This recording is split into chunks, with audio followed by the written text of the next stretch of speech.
Ever wondered how Cisco Nexus Vpc works? Or perhaps you're curious about its hidden features and how it outshines other systems like VSS. In the next 7.5 minutes, we'll unravel the intricacies of this fascinating technology. So, what is a Cisco Nexus VPC, you might ask? VPC, or Virtual Port Channel, is a feature of Cisco Nexus switches. It allows links that are physically connected to two different Cisco Nexus devices to appear as a single port channel to a third device. The third device can be a switch, server, or any other networking device that supports link aggregation technology.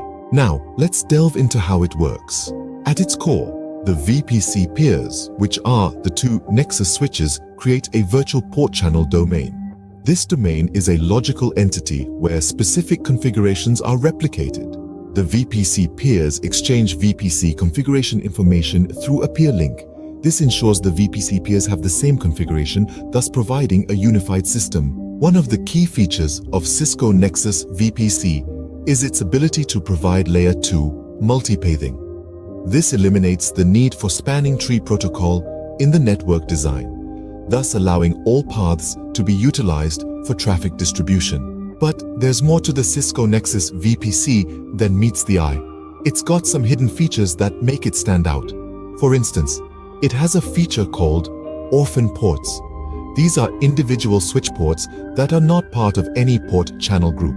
They are significant because they allow a single attached device to maintain connectivity even in the event of a peer link failure. Talking about failures, let's discuss the VPC failure scenario. In the event of a peer link failure, the primary device continues to forward traffic on the VPC. The secondary device shuts down its member port in the VPC, thereby avoiding any loops. When it comes to designing with Cisco Nexus VPC, remember the golden rule: always keep things simple. A well-designed network with VPC should have a peer link and a peer keep alive link, ensuring seamless communication. However, like all technologies, VPC has its limitations. The most notable one is that it requires a complete duplication of the network infrastructure.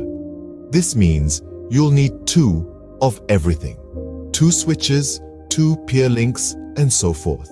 Despite its limitations, the advantages of VPC are undeniable. It provides a loop-free design, efficient utilization of all available bandwidth, and does not rely on spanning tree protocol for loop prevention.